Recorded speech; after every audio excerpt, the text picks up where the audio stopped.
Hello, good morning, good afternoon, good evening, everyone. Welcome to the webinar organized by the Intersecretary Working Group on Household Surveys. My name is Howie Chen. I am the coordinator for this particular group. So the group was established in 2015 by the UN Statistical Commission to improve coordination of household surveys, to advance innovative methodologies, and also to advocate for the value of household surveys. And today we have a huge pleasure. Oh, wait, before that, so the group has 11 international agencies and 10 member states, and it's currently co-chaired by the World Bank and UN Women, and with the secretary based in the UN Statistics Division. That's where I'm working at. Today, I have a huge pleasure to have Frauke. She's very, very busy. We're so grateful for her to be here to give us a very interesting presentation on how AI can help with survey research. And she'll also be touching upon the transparency report she had worked on recently. So Professor Frauke Krüttner holds a chair of statistics and data science at LMU Munich, Germany, and also at the University of Maryland, USA. And she's co-director of the Social Data Science Center and faculty member in the joint program in survey methodology. Currently, she serves as president for the American Association for Public Opinion Research, APOR, and all of us know how to calculate response rate. That's where it all came from.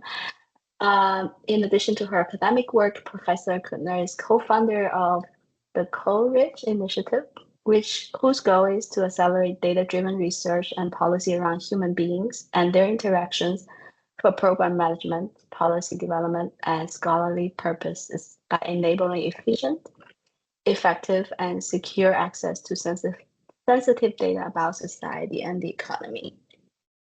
Before I hand over the floor to Professor Krüttner, and housekeeping and the Q&A will be at the end.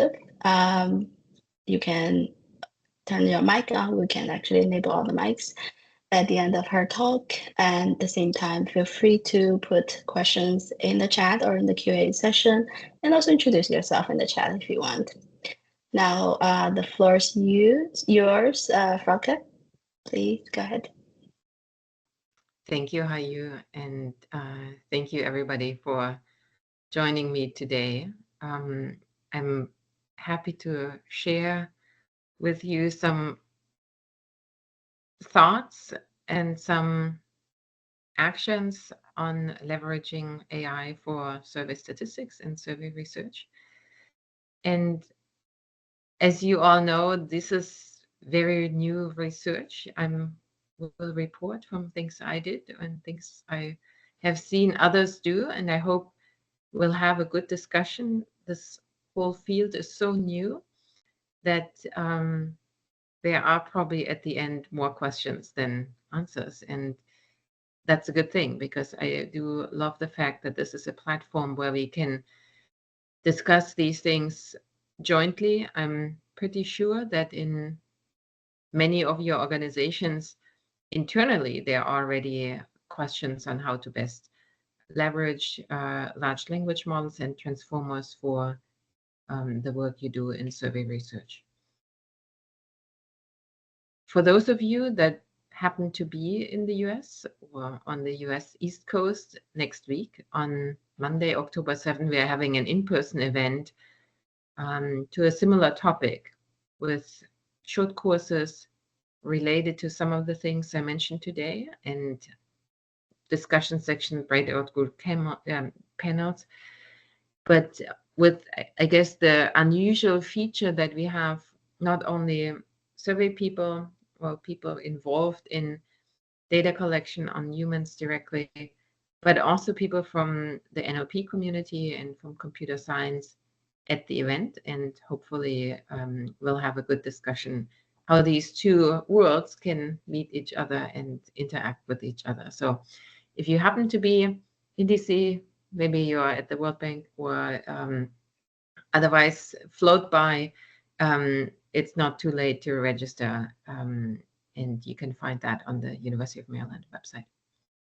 Okay, so the topic of using AI for survey research is very broad, and I feel like every day I'm scanning what's out there. And last night, when I looked at this again, there's like another set of 5 papers, and I mean, this is happening very, very fast. And there are a couple of really obvious use cases. For example, the automated coding of survey answers, which has been done for a while with machine learning techniques and is now done in part with these language models and transformers. And I'm not going to talk about that today. That would be a whole nother lecture, and it would be very interesting. And I would recommend I'm happy to recommend how you to you people who are sort of specializing in that field. I am happy though to talk in the Q&A about this a little bit. But what I want to focus on 3 areas where I'm not going to go into the technical details on how this works. This is not a course on how does a large language model or a transformer works, so another talk.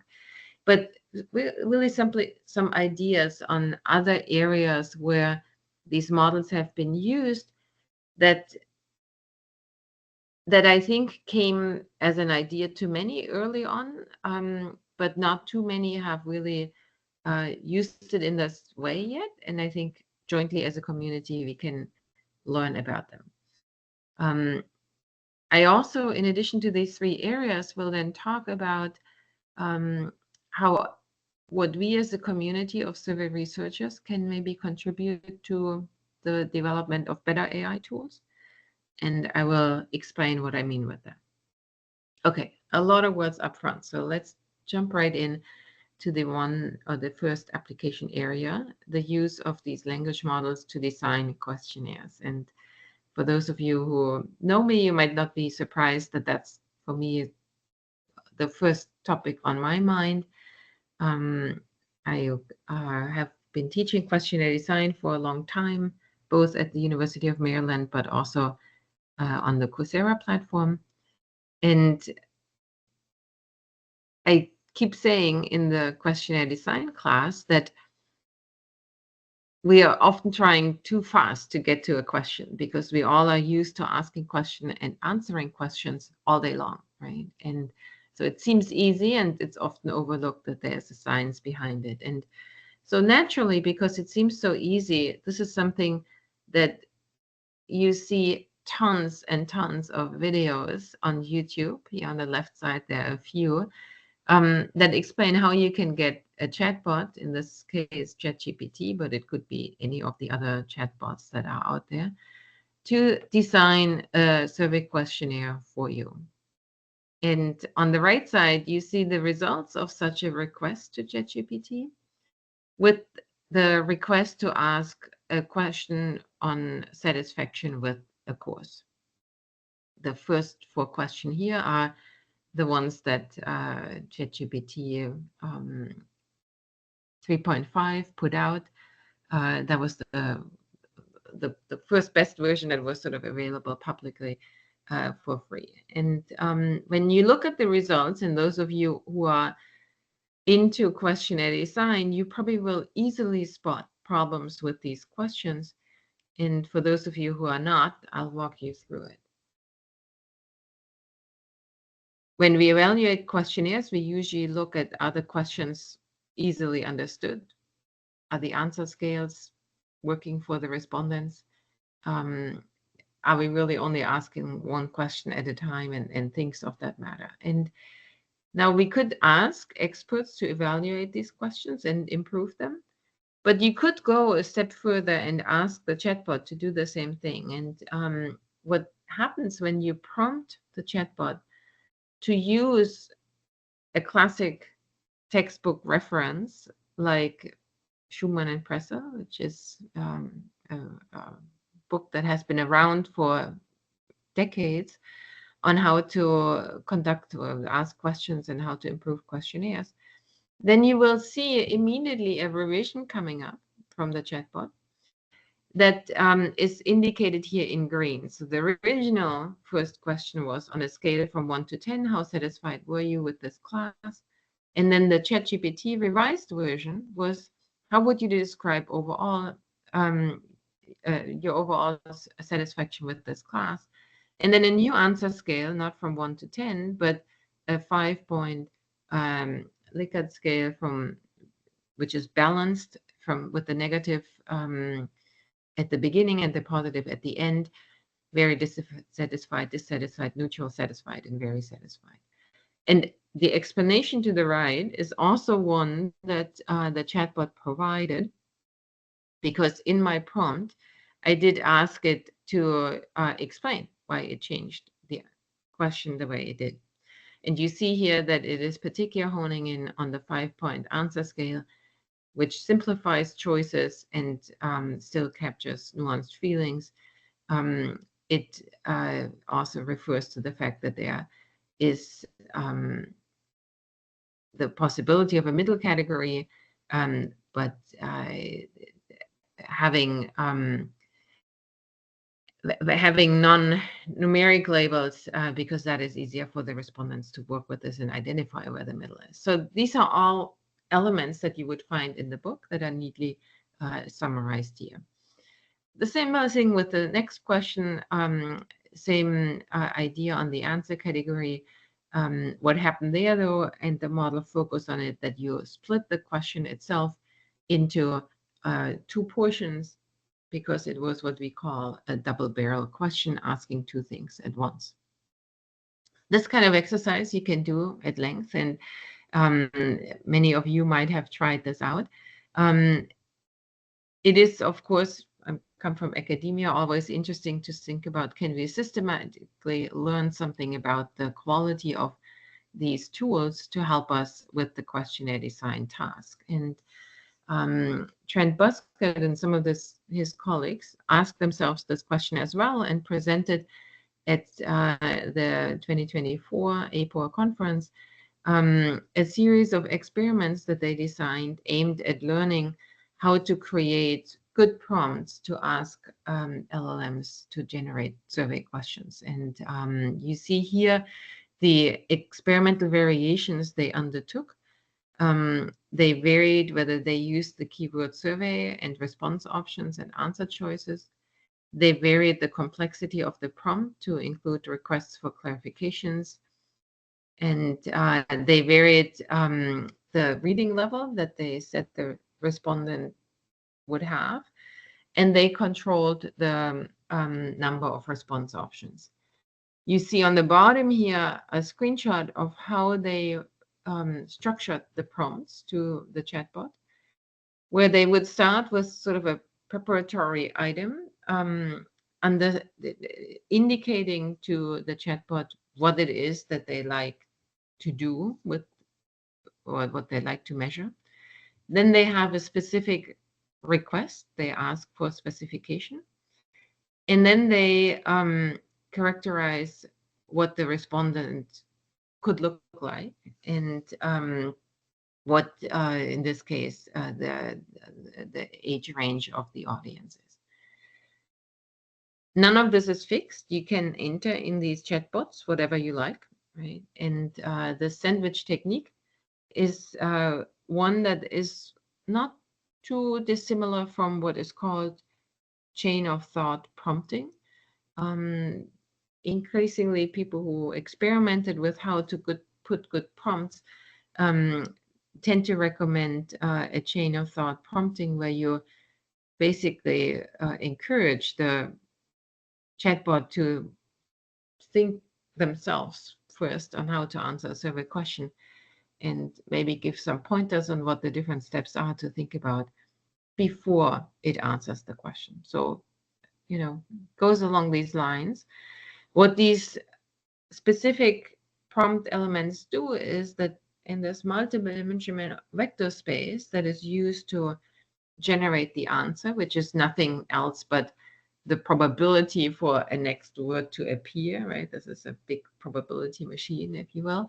But in this big probability space, to steer it in a direction where the answer or the representation of what it is we're trying to do sits, and that's what all these words do that we generate ahead of time. Some high-level findings from Boscott et al., and they used a textbook from Dillman, Smith, and Christian to evaluate the quality of the survey questions that came out. And their high-level learning from the first experiments was that there are pretty clear signal that without using the word survey or response options or answer choices, they would almost always get 100% open-ended questions that appear more in third person and seem like a college essay type of question rather than a survey question. If you use the word answer phrase and answer choice without survey, they notice that requesting a question from the LLMs, you seem to get more trivia type questions rather than quiz questions. So including the word survey in the prompts generates more first-person oriented questions, which is what we're usually used to in our survey endeavors. And so adding these keywords to the prompt helps a lot. And that's what I'm saying. It steers the machinery, the transformer, into the right direction for answering that. Now, both these authors and anything that you would find on the internet from companies that already implemented these tools to help you create your questionnaire, you often see statements like the one on the right that the recommendation by and large is to not automate the process completely, but to keep a human in the loop, meaning not only the careful crafting of the prompt, but also the reviewing of the answer, because once in a while, the steering into a particular direction might not work, and the result that you get is unreliable. In the same way that you might get an unreliable result or a not so correct question, even from a human being, because if they're tired or distracted, they might make mistakes. And that's why we often have rounds of feedback and pre-tests when we design questionnaires. And the same would be needed here. But what these bots do is they can help us get faster over that first step, a first good draft of a questionnaire, under the assumption that we do use either this specified prompting technique that I suggested here or similar ones, or that, and maybe even both, that you remind the models of literature that discusses on how to do this well. And if you don't know where to find such literature, Mario Caligaro has for years on Survey Practice, which is an open access online journal from the American Association for Public Opinion Research, provided recent books and journal articles about survey construction and other areas in survey research. So I recommend trying this out. I recommend keeping the human in the loop, and I'm very curious how that works for you. What I didn't mention, and what is particularly relevant for this group, is that these systems are very good in translating from one language to another, provided that the languages are reasonably resourced, meaning there are enough documents out there on the internet for these language models to have a good take on the language. That is true for a lot of languages, and increasingly so for even languages that aren't that well resourced. So it might also help you when you take an existing well-working questionnaire to implement it into a different country, which I think many of you do. It also helps, and this is a form of translation that we often don't have on our radar, and as scientists working in organizations or in academia often aren't very good at doing ourselves, to translate questions into different reading levels, right? And we always recommend that when people design questionnaires, that we try to apply it to a 6th grade reading level or something fairly easy, so that we avoid misunderstandings of the questions or different interpretations depending on background or your capability of using certain words. And the systems are very good at that kind of breakdown of survey questions. Okay, so this is my first application that I wanted to introduce to you. And now I'm moving to a completely different portion of the survey life cycle. And that is the creation of synthetic data. So we have these questionnaires, they're all good. We collect data, and we're faced with declining response rates. We might be faced with a situation where people decide not to answer certain survey questions. We might be faced with a situation where we think it's like, oh, dang, I wish I had asked this and that questions 5 years ago, then I could now have a time series. All those situations I'm sure you have encountered, or the collective view of this audience have encountered. And so it's not surprising that researchers got the idea of using these language models maybe to create the data altogether.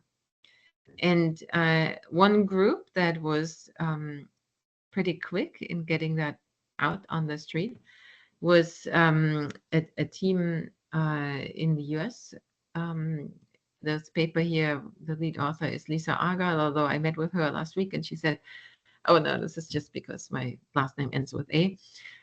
So full credit to everybody here on this team. A team mixed between political scientists and computer scientists, and they wanted to try if they could just have the entire data set generated by the language model. So instead of asking survey respondents individually, which, as many of you might know, can be quite difficult, in particular in the US, where we are lacking household frames, we are lacking, easy ways to access rural areas, mostly because it's just so widespread and costs are high to drive around places and things of that nature. And response rates are low because everyone is busy on their electronic devices and has good call screening and things of that nature. So these political scientists, they took a survey in the political context and asked a language model, in this case, again, GPT-3, which is put out by OpenAI, but it could be an open source model. In fact, that's something I would recommend, and I'll say more about that when we talk about transparency, to see, the capability of these models to predict what people would likely vote. And they found these models to work reasonably well in predicting survey outcomes that you see elsewhere. Other groups have also done that for other surveys in this content area. So here's a paper by Bisbee and others that then came out in May of last year, where they looked at the model's capabilities to provide an answer for the average feeling thermometer question that the American National Election Study puts out. It's, a temperature measurement on how people feel towards certain parties here in the US, Democrats, liberals, conservatives, and the Republican Party. So general tendencies and parties themselves. And what you see here in this graph is the result for the feeling thermometer scale, which goes from 0 to 100. And in red, you see the American National Election Study point estimate for in each column of this matrix, those people that identify as Democrats, Independents, or Republicans, and then each row, the target group that they should express their feeling towards. And the point estimate in that triangle is the average result coming from the survey. And the point estimate, the black dot, is the result that these authors got from asking ChatGPT.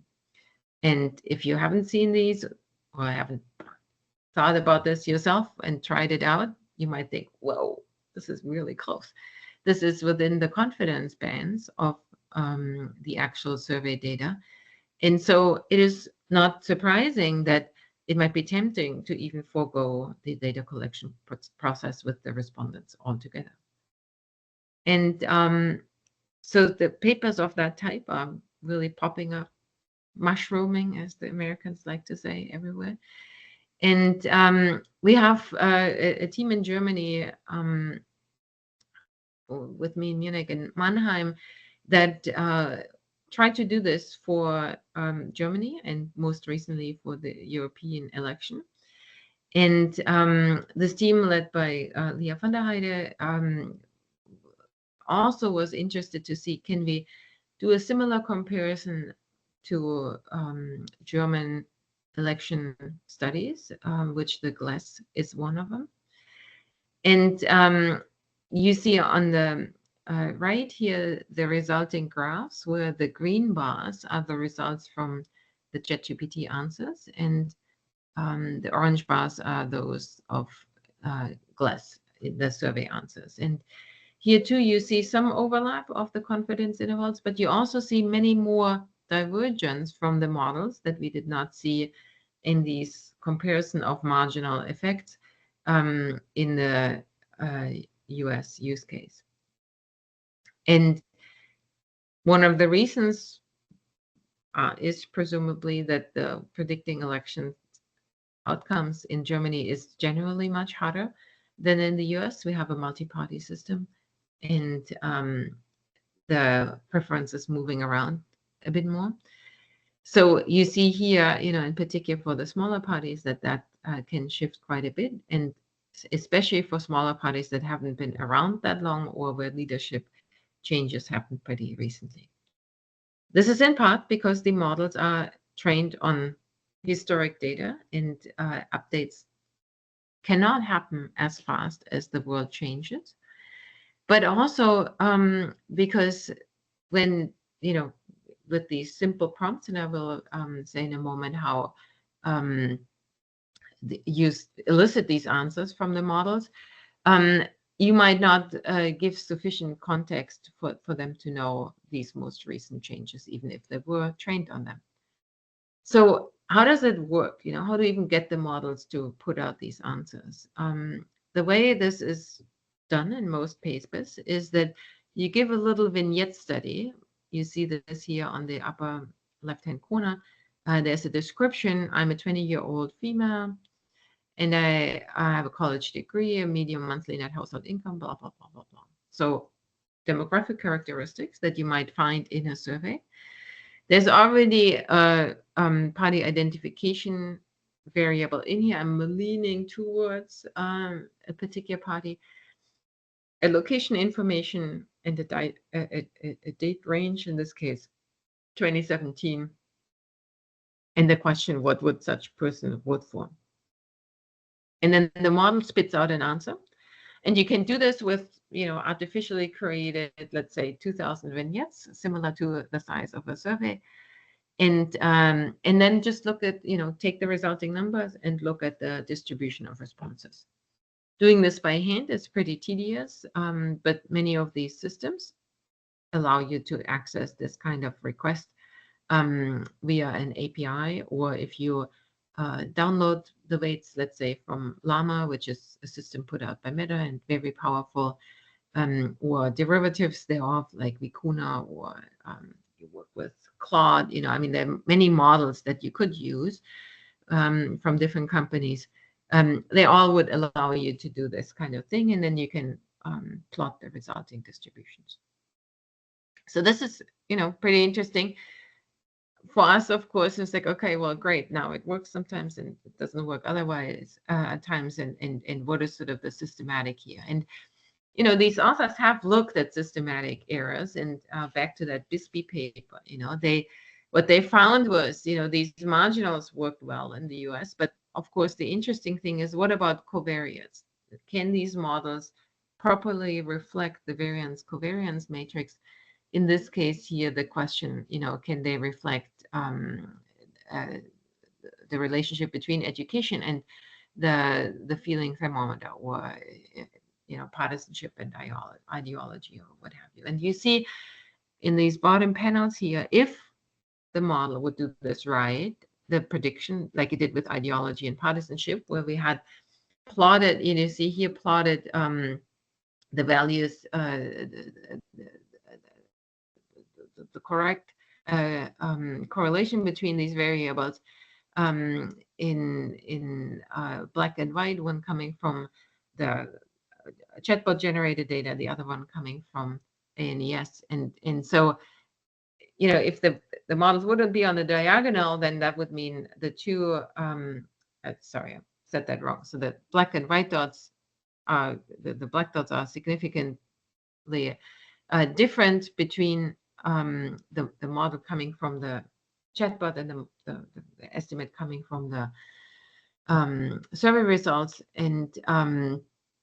And these two axes on the curves, one is the estimate from the ANES, which is on the bottom here, and on the y-axis, it's the estimate from the synthetic data. And if everything sits on the diagonal, that means that these two sources provide the same information. If they form a cloud, then there's really no good relationship here.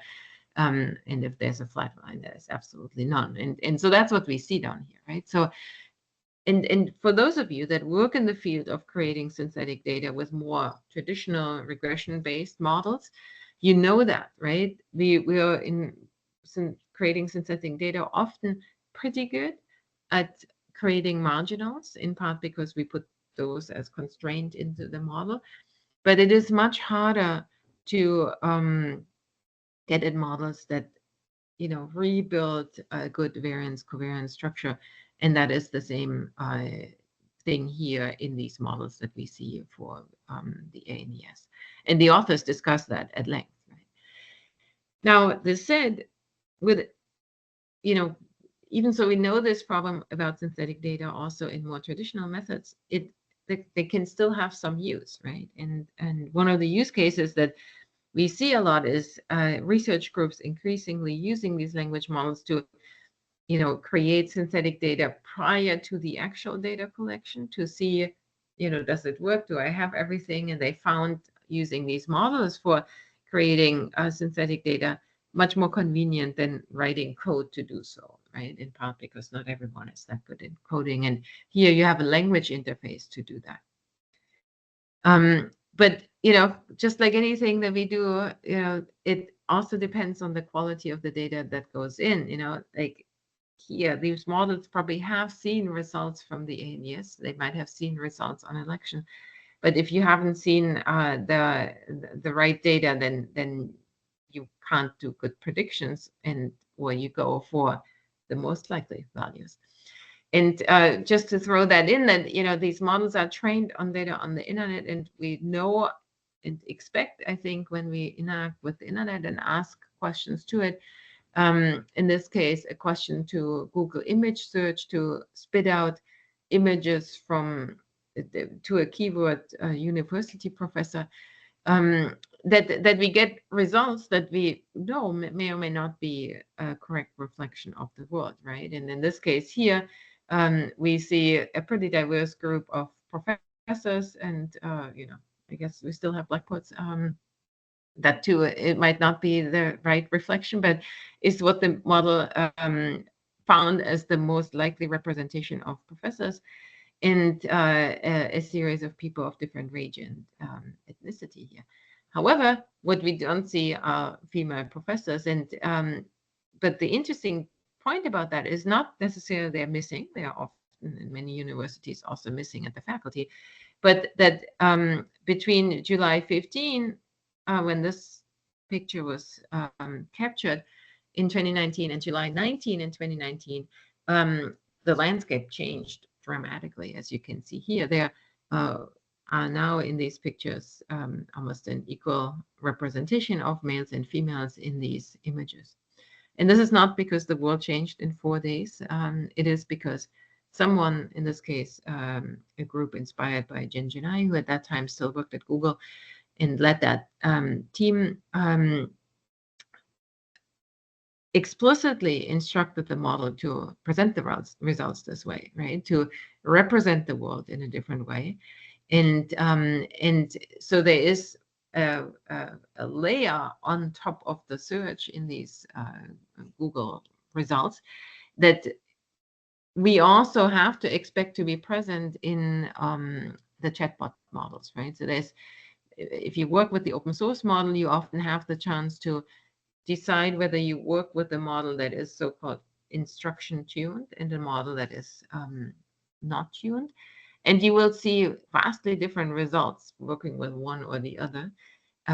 These closed models like ChatGPT, you can't work with the non-instruction tuned model. You can't work with the model that's what's told, always show equal representations of males and females when asked to create images or to create text for that matter. And so, while these instruction tuning that happens, the system prompt is very, well, actually, I should paddle back. There are two different steps. So one is the instruction tuning where you train the model to do certain things. But then in addition, you might have a system prompt that tells the model to be polite and answer the questions in a certain way and don't, explain how you built the bomb and, all those measures that are taken so that these models are safer and aligned with at least certain values. But they might harm us when we try to use these models for the exercise that I just mentioned, where we want them to generate answers, right? So that's something to keep in mind as you work with these models. Okay, so moving to another aspect of these large language models and them creating data, creating an entirely synthetic data set can be very difficult. And you could argue, though, if you paid attention, that maybe the vignettes, the way I presented this, is not really creating an entirely synthetic data set because, and I didn't tell you that, but the vignettes, the combination of the vignettes were created using information from existing data sets. So for example, from the ANES or from the marginals from the American Community Survey, or in Leah's case, the marginals from the GLES study, so that you already know how many females of certain age would be in the data set, and that's why you recreate these prompts in a certain way so that they match these marginals. But you could be even more systematic about this, right? And say, okay, I really give a lot of context, and I really want the entire data structure be present, and the model only to give one specific result here. And so a group that did this really at length, and I thought that was terrifically done, is this paper here by Kim and others. Came out in November of last year, called AI-augmented surveys, leveraging large language models and surveys for public opinion. That they used the data from the General Social Survey. That's like the ISSP or the European Social Survey, similar set of attitudinal questions that are asked repeatedly for decades now. They use data here from 1972 to 2021, and use that to fine-tune the language model. So instead of taking the model out of the box, right, it's like, okay, well, we could train it, how survey respondents have answered these questions in the past. And so they had the model learn, from these almost 70,000 individuals with 3,000 questions and 33 repeated waves, and created a model architecture that basically was using, information above and beyond the single input vignette that I showed you earlier, right? So when you later on have a survey question like, do you agree or disagree that homosexual couples should have the right to marry one another, which is one of the GSS survey question that was asked in the past, then the model would predict an individual's preference and provide the output. But here the model architecture is so that the model had a chance to learn individual beliefs. It had the chance to learn time period embeddings because it had questions year after year after year and could learn from them. And it learned something about the questions themselves, right? Like the semantic embedding, what the question means. And so these different pieces of information are represented in the neural networks that sit underneath these model architectures. And then they allow here for a prediction of the answer. The results of that this paper present, are plentiful. And here's just one example that might be a little hard to read. You might need to get closer to your computer. But the first column here are imputations of missing data. The second column here are retrodictions, that they presented informations that were asked in the past, if in a particular survey. And then in the third column here, they said, it was like, okay, well, what would have been the answers from US people if this particular question would have been asked also in survey wave, I don't know, 1983, right? And on the left-hand side, you see demographic variables indicating location, age, gender, and political party identification. And you see, that what the authors conclude here is that they see,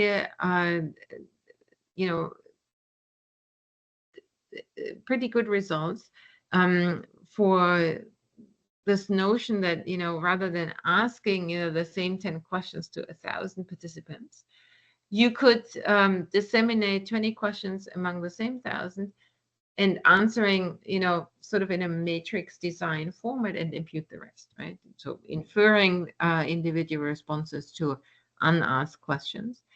And they found the models to have a remarkable ability to mimic human responses, including the biases, right? Including problems in answering survey questions. And there's a whole set of methodological papers right now looking at errors the models make, ordering effects, picking a certain answer category, which sort of looks like satisfying, although the mechanism might be a different one. So they recommend this kind of approach for researchers to refine their survey questions, systematically approaching questionnaire development. So this loops back to the first topic that we had.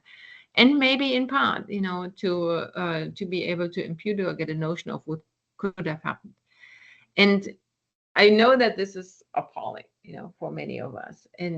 But so are regression-based imputations. I remember when teaching this class, or classes on imputation, that students too would say, like, we just make up data. How can we just make up data, right? And we somehow got used to it, and obviously we understand the technology better that leads us to it. These models yet to be tested for, reliability, and new stuff comes out all the time. But it is an interesting area to watch. And this general notion of imputing paths or having a systematic design where you at point in time can learn the variance covariance structure between a set of covariates and then learn to predict the missing outcomes is something that we've done before and that we recommend doing in dealing with missing data. And so why not use even more information about the context when predicting a certain outcome, right? The Celestine Mendodiro, who sits in Tübingen, she has done this for the American Community Survey, predicting income, and compared this to predictions using machine learning models, so regular regression trees, found those machine learning models to be better in their predictive probabilities. So if you have a machinery at place where this works and you have models that work, that's okay. But the advantage of using these models could be that you can do this even if you don't have enough data to train your models, right? You need a lot of data ahead of time if you want to train a regression-based models. Maybe here you can get away with sparser data. And maybe, this is a call to action for how you and others working in small area estimation, maybe there's a way to combine these estimates from the different sources, but that's sort of to be researched in the future. In the past, though, we have seen this idea being at length also propagated by government agencies. For example, Jeff Gonzalez here and John Elting, they had suggested this approach at the Bureau of Labor Statistics for these very long surveys. And I know that the World Bank has many very long surveys, to not ask everybody everything, but to impute the missing data. In this case here, they looked extensively at the consumer expenditure survey to use this kind of imputation approach. All right, moving to the last piece here, using the chatbots as interviewers. And before I do so, how am I doing on time? You have 10, 15 minutes. Okay, 10, 15. great. Would that Yep. good? Yeah. Mm-hmm.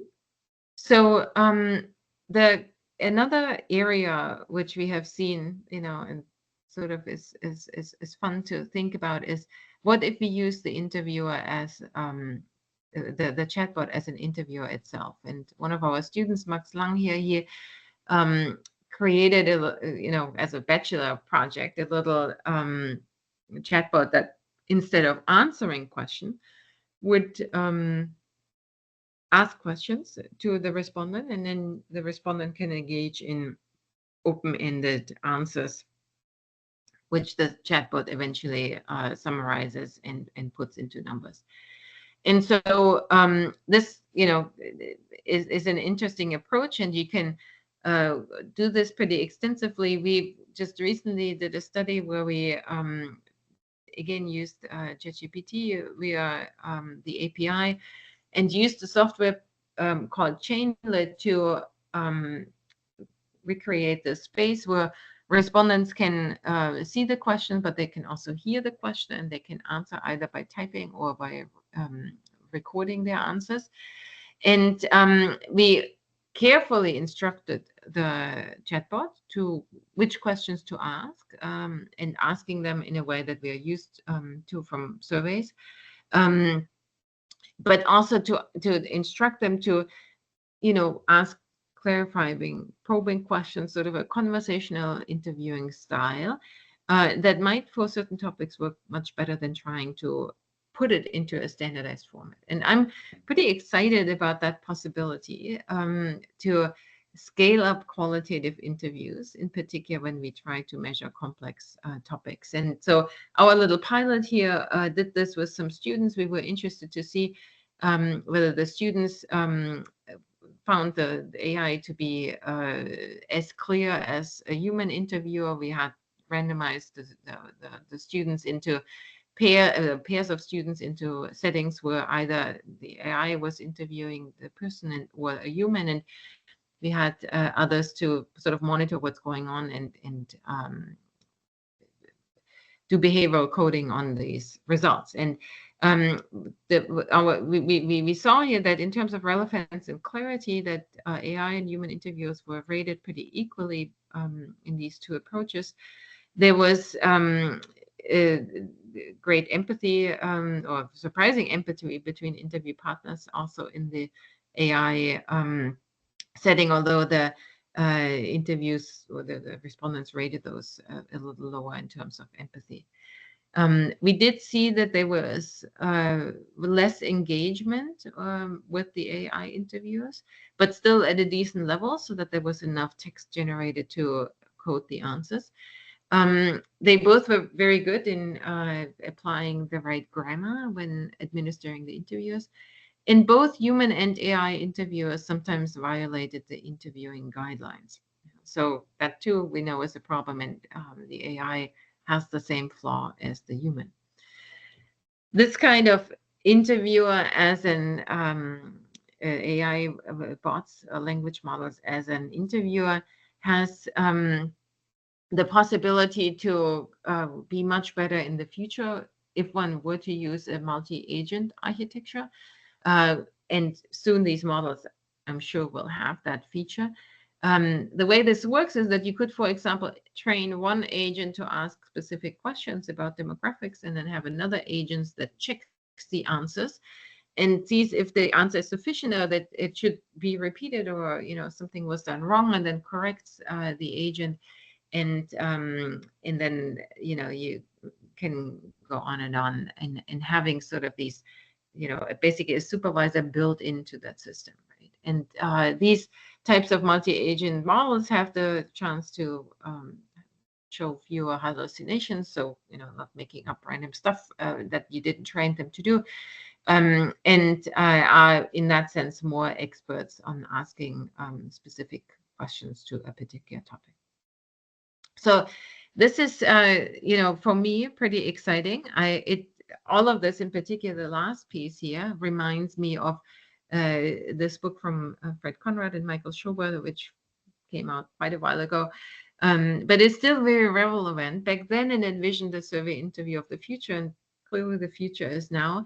But they also discuss, good questions and maybe questions for us here to discuss on how and when the new technology should be used, how we can communicate that to the respondent, but mostly, how can these systems maybe even adapt more to the respondents than we allow our interviews to do, and still have, a fairly standardized, scalable way of soliciting these answers, right? Now, I'm looking forward to having this discussion with you. I do want to mention, though, that no matter what we do, it is important that we document what we do, right? So the how you mentioned that transparency report earlier that came out from the National Academy of Science, Engineering, and Medicine in the US. This consensus study report is available online, free for you to download and read online. And if you think of where we were heading or are heading in our survey world, right, from a world where we would spend a lot of effort and a lot of documentation in how we created a questionnaire and why, or how we created an experiment and why, and then had fairly low dimensional measures in the data sets that we collect, and a fairly standard way of analyzing the data. There's regression code, well-documented software packages you put in that this is a t-test or regression models.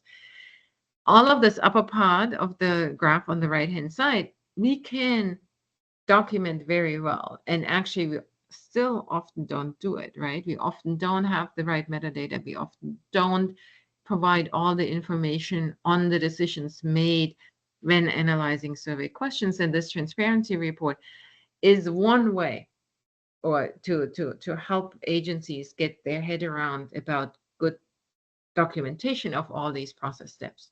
Now, the same ideas, so the same thoughts, would need to be in our heads when we use these language models and the AI assistance for our work with survey data, because there's already so much black box in these models. And so documenting what prompts were used, if you fine tune these models, how you trained them, if you, all the decisions along the way should be documented, and ideally also documented for those that really are building these models, right?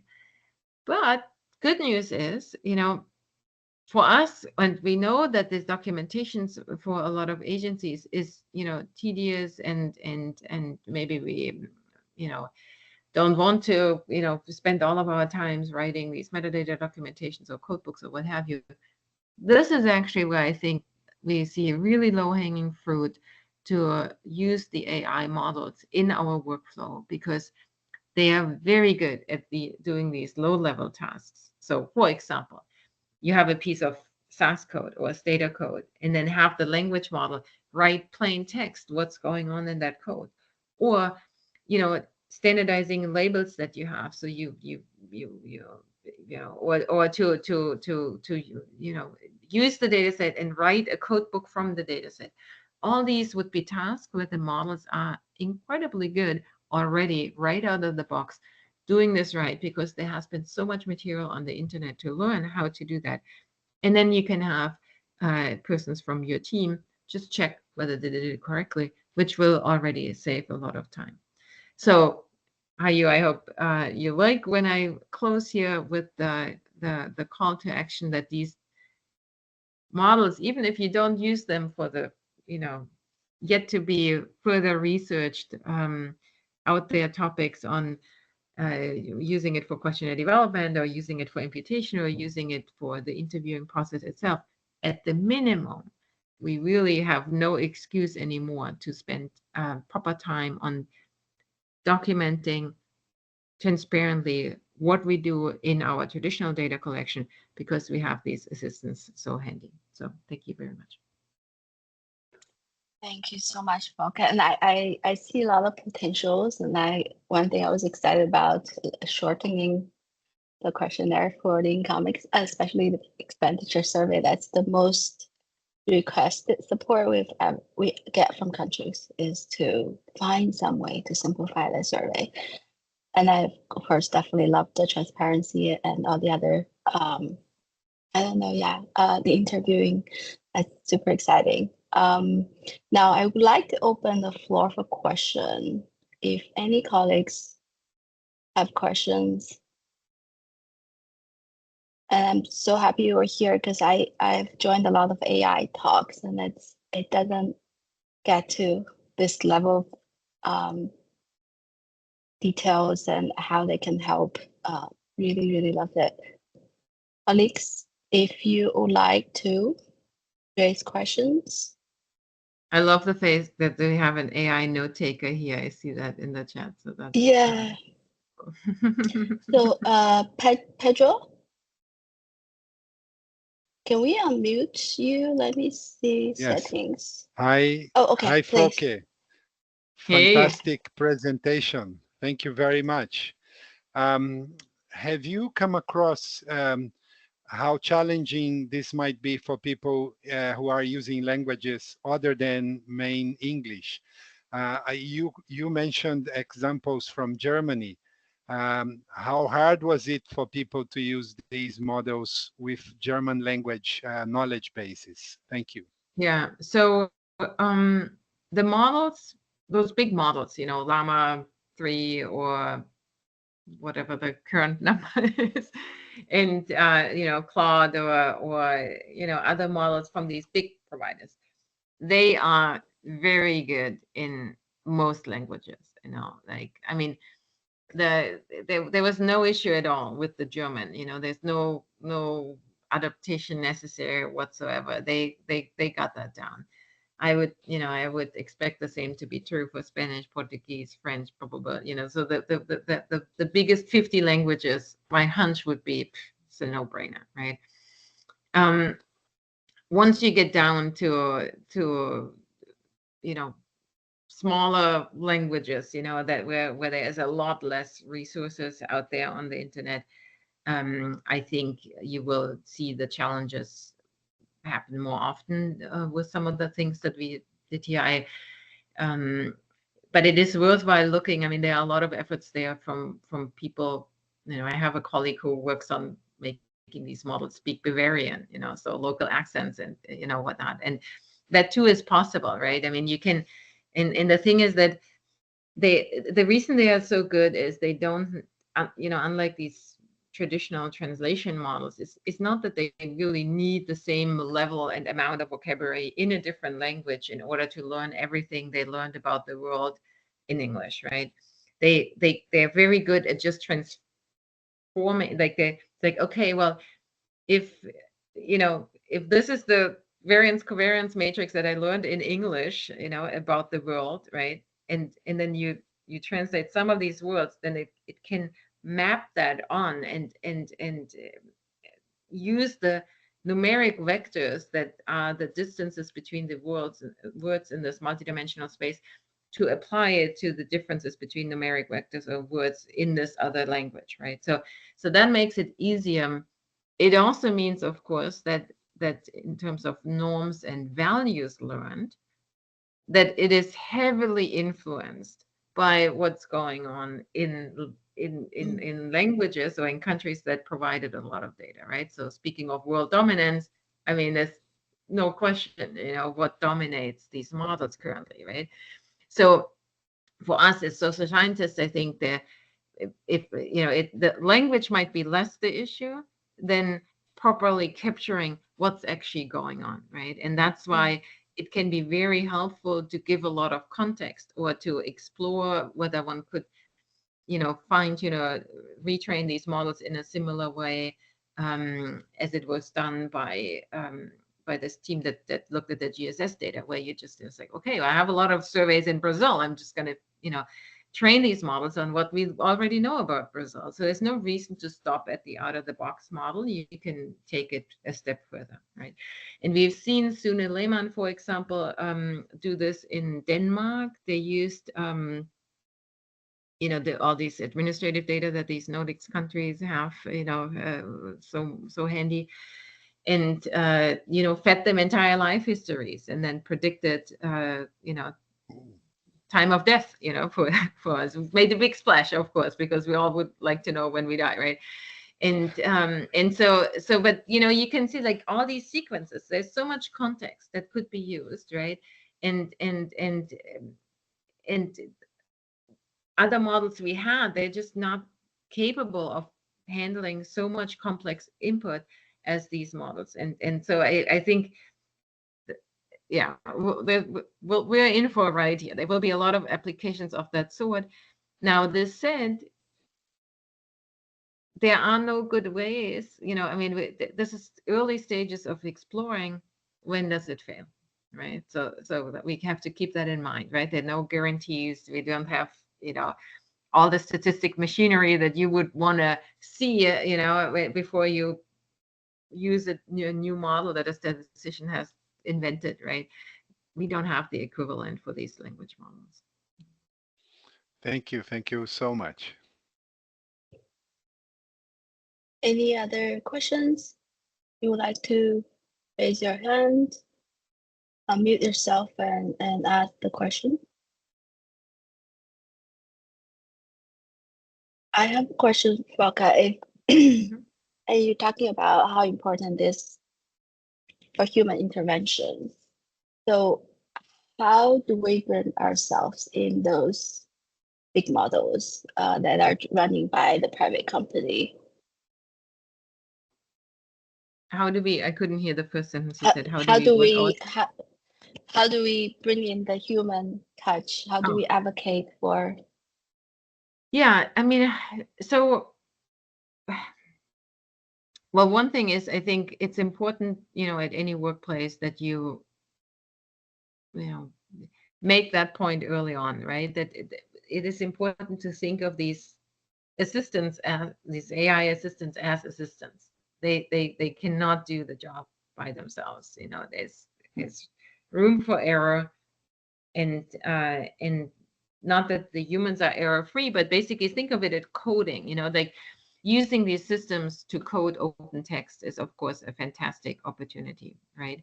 But in a different context, in a different language, in a different cultural context, the out-of-the-box coding might not work the way you want, right? So in this case, you would want to set up a workflow or a pipeline where you have the same, maybe the same set of, subset of the data being coded by a human and being coded by the model, and then see how far off you are, or have your usual, human coding data to then what's called fine-tune the model. So to show the model, this is how we do it the way we do it, so that it can learn from the data that it's done, right? And this kind of feedback to the human, to the model, similar, if you think of that questionnaire development example that I gave, you look at the answer, it's like, oh, it's not quite right, do X, do look up Schumann and Presser when you do it. This kind of interaction, I think, is is pretty common for almost all tasks. I mean, I use these models on a daily basis right now, just because I'm curious to see how far can I go? What can I make it do? And last night I had it create LaTeX tables for me, and I was, too tedious for me to color some cells. And I said, well, take that model and color these cells and blah, blah. It would do all that, no problem. It's a, but I think we know it's hard to know ahead of time which task it will be good at and which one not. And so when you start working with it on a particular task, the close supervision by the human and the interaction by telling it, oh, this was right and this was wrong, is a hugely important role that we play here. You're guiding the chat. So you mentioned about the prompts that can be used. Do you have a book about it or a paper about what prompts to use? I know there are a lot of things on the internet. I've still yet to fully utilize my chatbot yet. Yeah, I don't, and I failed to write it because I gave a talk in a very different context early this year, and I got a similar question. There are, though, you're right, a lot of prompting guidelines. If you Google for prompts, this keyword chain of thought prompting, I'm putting it here in the text, chain of thought prompting, is something that I would look up, because that approach really leads to very good results if you have complex tasks. But what you see now, and that would be my prediction for the future, we will likely see soon a lot of specialized bots that do certain tasks particularly well, right? And it made sense that these big companies try to create general chatbots that have that work for everybody, right?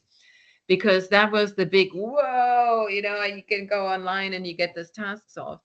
But for the day-to-day practice, it is so much more easy to have a bot be really good at one specific thing and be trained for that specific thing. And so, having a bot that is a very good World Bank household survey interviewer, that is easy to train relative to a bot that can explain you how to, cook anything you want by showing it a picture of what's in your fridge, and also write Python code, right? I mean, these are two different tasks. We wouldn't expect a human to be equally excelling at both. And so going for these much more specialized tasks might be a good thing. And I see Carolina here in the chat box. So Carolina, do you want to unmute yourself and ask your question, or should I read it out loud?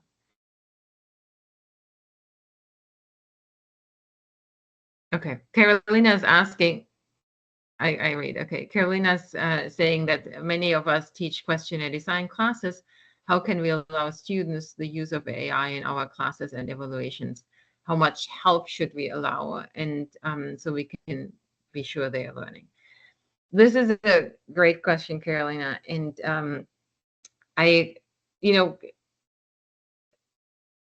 this is a question that educators, no matter which topic, grapple with.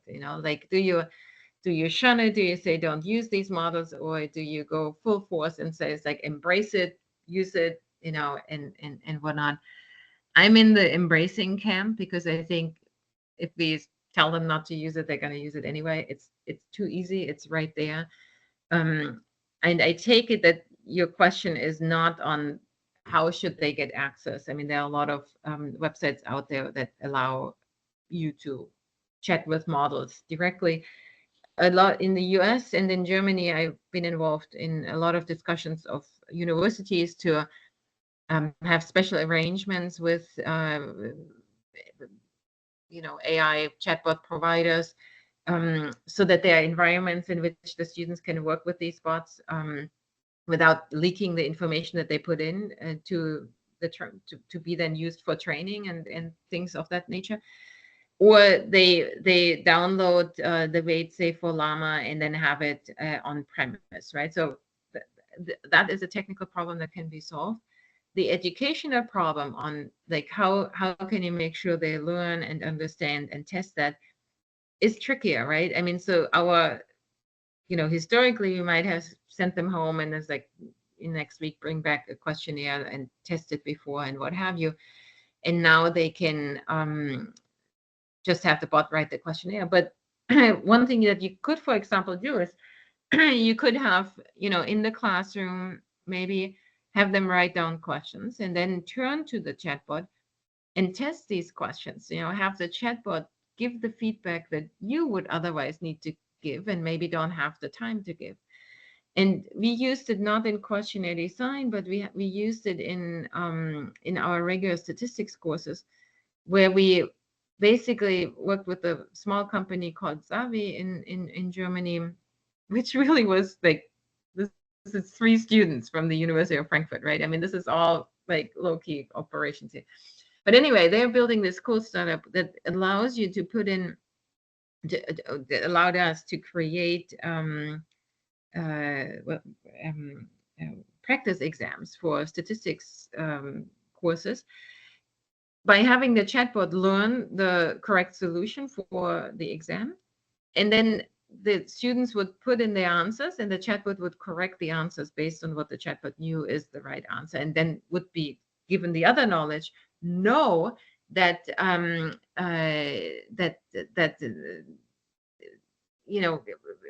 how to explain why the students did a mistake a certain way, right? And the students loved it, right?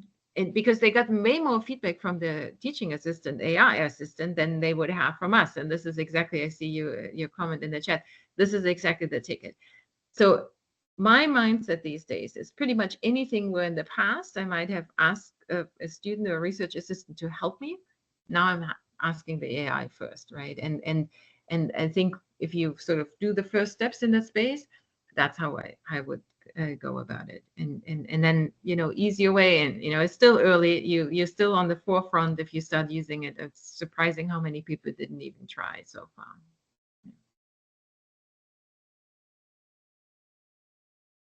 Thank you, Folke and Carolina. Any questions? Pedro. If nobody else has any other, I'll have a challenging one for you.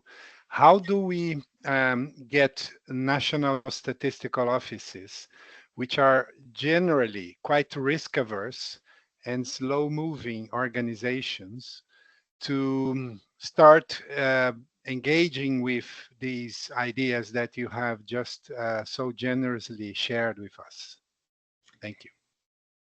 Thank you, Pedro. This is an excellent question. And so we had in Germany an event that was organized by the Status on machine learning and AI for official statistics earlier this year. Or was it last year? Anyway, well, time is flying. I'm losing track here. But anyway, it was this year. Yeah. I wasn't there, but I saw the advert. Right. And so that was pretty cool because there really were, and I see this in a lot of other organizations too, there were people from all kinds of statistic agencies, of course, primarily Europe, right, that showed what they're doing and trying. And I was really pleasantly surprised how, unlike with any other methodology, there are young folks in these agencies just trying, right? So Statistics Norway, for example, they're building these RAG models. These are sort of retrieval augmented generated bots, basically a bot that learns a bit more, to do new stuff. And they trained them to use the entire database of Statistics Norway to like create other tables, stuff that they haven't produced before, right? The CIENSTA, the Committee of National Statistics in the US, had a convening in June. 300 people from the DC area, all from the federal statistical agencies, trying to figure out what can we do, what are others doing already. The National Center for Health Statistics is moving forward and has a lot of a lot of little use cases identified, and and trying that out now, whether this is the coding or whether this is remodeling code that they have, legacy systems from SAS over to Python or whatever it might be, right? any of these applications. And what I've seen leaderships from these organizations say is that they had good experience in doing an approach that I think is a good one in this space. Small projects, pilot project, just try it out. Don't try to change your entire system already, right? But and ask ask your employees, right? Like and give them the freedom to explore, and then you see what works for your agency, and stay in conversation. And that's why I'm trying to, in my role as president of APRA right now, to create a little bit of this platform, the possibility for us to talk often, repeatedly, learn from each other, both among researchers in any organizations, but government entities as well. And I hope to do much more of that next year at APRA as well. And APRA falls together with WAPO, the World Association of Public Opinion Research. So, maybe a good opportunity to come to St. Louis and join us in that conversation. But I'm hopeful, Pedro. I think that I have seen more appetite for adoption, also because governments, not just the statistical agencies, but governments, they really push all their agencies to try and use this, right? I mean, the visibility of these methods is so widespread, and everyone is under pressure to do something, and feel like, okay, we have to justify to taxpayers why we are not using these assistants. If they can save us time and money, why aren't we doing this? So I think the climate is as good as it ever was, for doing innovation. Thank you very much. Can I add another slide? I mean, 10 years ago, we have seen similar enthusiasm on big data for official statistics, or maybe 10, 15 years ago. Yeah. That's proven to be quite challenging, and everyone rushed it to it. And with cutting down resources, household surveys, but then now it seemed to be the direction had changed. So how do we make sure that we have this balanced view? Not rushing into something that we didn't know. No, this is true. And you could say, it's like, oh, Frauke, 10 years ago, she told us about big data, and now she's coming around with this AI stuff. So yes, I hear that criticism. Thank you. But look where we've been with this big data movement after a while, right? We realized we can't do this solely. But it's not that we entirely dismiss these alternative data sources and the big data sources. We just know they themselves won't replace the surveys. And I'm fully in the camp that I think the AI tools will not replace the humans. They won't replace the human respondents. They won't replace the human researchers. I don't see a replacement threat at all. But they can assist, they can scale up things that we can't scale up otherwise. They allow us to do more better, that would be my hope. And it is the combination that's of interest. And I think similar to what we've seen with big data and survey combinations, I can't wait, for the first papers to come out to show us the combination of the synthetic data and survey data, right? But all the other tasks already have the human in the loop, and that would be my equivalent of sort of combining the big data sources with the surveys. The other one I want to mention, though, is that I think we will see a revival of the use of some of these big data products that we might have dismissed because it was too challenging to get the information out of these data. Because now we can ask the AI bot to help us do that. If I think of all the sensor data that we collected from the smartphones and what have you, I think that that there's a real opportunity to sift through this vast amount of unstructured data using these language models in a way that we couldn't do before. And yeah, I see Carolina and Pedro chatting about challenging the organizations to come up with AI use cases.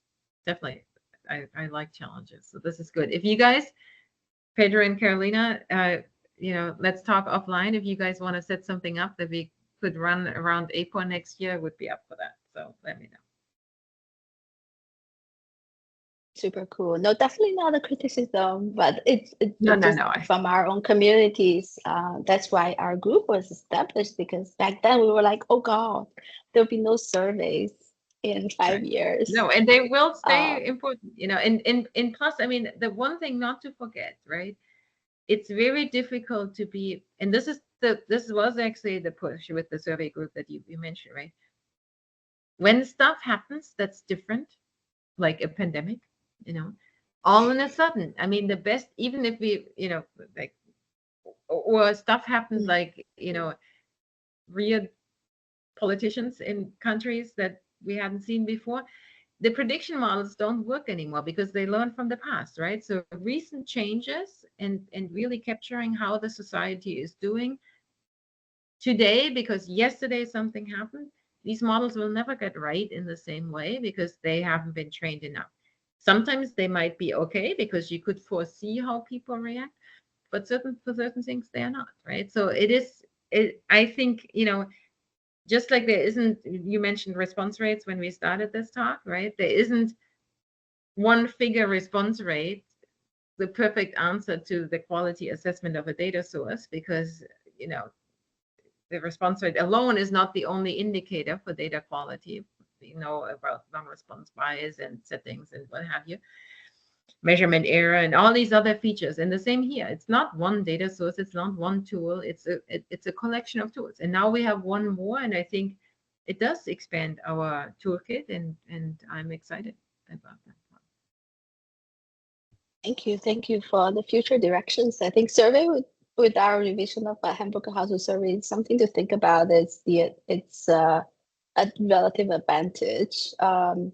Also during crisis, you know, when things change suddenly, and the COVID, the war, and then that's where the modeling and then training data set will have And problems. Hayu, I think it could be worthwhile to think about to add sections in it. How can you, for certain tasks, use the chatbot as assistant, right? To nip this in the bud, you know, that people are not saying, oh yeah, you can like replace this altogether, you know, but how could you, you know, like here's an example of how you can use an assistant to do a certain task, right? And then give instruction how to do that right, rather than how to do it wrong, or how to document when you use them, right?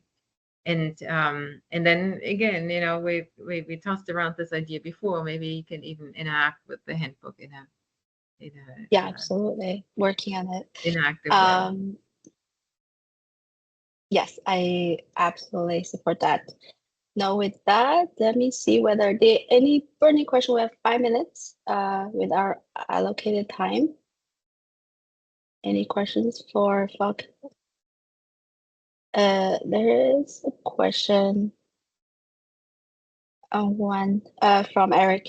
He's a student of, you know him. Yeah, Eric, this is similar to the question that Carolina asked before, right? How do you balance sort of what you need to know and what method skills are essential? I think every profession is grappling with this. I talked a lot to lawyers and that, you know, legal profession, and they're wondering that too. You know, they feel like, okay, yeah, these, you know, sipping through all these texts and legal documents and the assistants can help so much. But in order to judge whether they did a good job or not, you have to learn all the basic skills first, right, as a human, and that hasn't changed, right? So I think that that you know, I would encourage students to still go ahead and you know, enjoy those classic textbooks. They haven't gone out of style and less relevant. But then it is helpful to see, is like, where can you get an assistant to help you do these tasks? Or, you know, that would be my starting point. Thank you so much. Okay, a little some advertisement. We are having another webinar coming up December on probabilistic and non-probabilistic surveys. So we'll send out the announcement soon. But thank you so much, Volker, for your talk and presentation. It's so interesting, and we learned a lot. And webinar is recorded, so we will have it on UN Stats YouTube channel. With that, thank you, Volker, really for your excellent presentation, and thank you all the colleagues for being here with us, and thank you Humboldt for setting up everything for us. And Denise, you want to share, please? Come on. Thanks everybody Hi, for Denise. coming. Fun. No, I'm so sorry. I was just want to clap. Thanks, Denise. Okay, Much clap. appreciated. So thank you very much. Thank you. Thank you so much, Volker. Bye. Bye. Thank you. Bye.